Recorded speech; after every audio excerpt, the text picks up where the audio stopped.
Everybody, how are you? It's Bill with Franklin Loan Center. On here we are, Wednesday the 15th, and just wanted to run through some numbers. This has actually already gone out to the database, but I know sometimes these things got lost in the shuffle.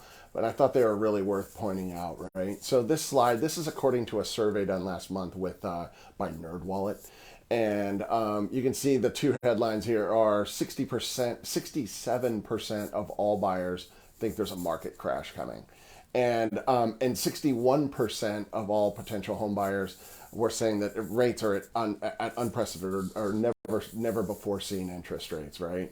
So really quick on the interest rate front, and this graphic kind of says it is that there's, the actual is, if you look at the last 50 years, the average is actually a 7.75%. Now, a lot of home buyers, especially maybe first time home buyers and things like that, they've never seen they've never seen 7.75. One thing that would be easy to jump on is, like, of course, in the late 70s, early 80s, rates went into the, up to 16-17%. Even if you take those out, we're still, like, that brings us more to sort of historical norms where we are now. So really, interest rates are pretty close to historical norms. So now let's talk about the 67% of people that think there's a crash coming. My good buddy Dan Evans gave me this chart.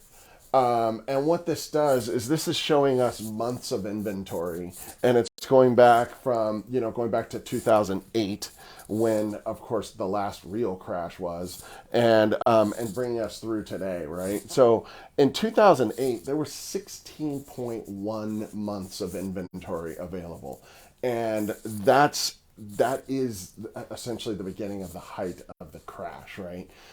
So we had 16 months, or obviously that's a year and almost a year and a third, actually a little over a year and a third of inventory, right? So now we're way over here and we're under 2 months of inventory, right? Now, am I in love with the health of this market right now? I mean, I think there's a lot of things at work here. Yes, rates are elevated, especially coming off of, 2 and 3% interest rates. So that definitely creates some challenges.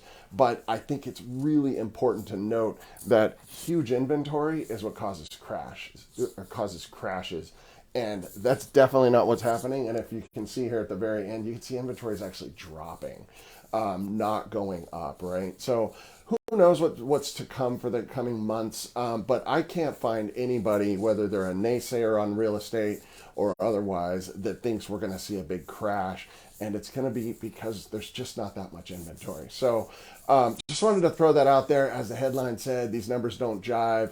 I just, it's interesting to me that 2/3 of the market is worried there's a crash coming, and it's just not accurate. So to anybody that's out there looking in the business or out there wondering if they should buy a house, I'd love to have a chat with you. It's not for everybody, but I do believe if you have time, it's probably a reasonable time to jump in. And then obviously any of my real estate partners or whatever, definitely love to. I'm happy to share these graphics. In fact, I'll put it in the comments and stuff. So anyway, that is it for now. I am Bill with Franklin Loan Center, and I guess the moral of the story today is that, like, look, don't let us it's emotional when 67% of people, it feels like it could crash, but there's nothing in the numbers that really says it. So anyway, I'm Bill with Franklin Loan Center, and I'll see you all next week.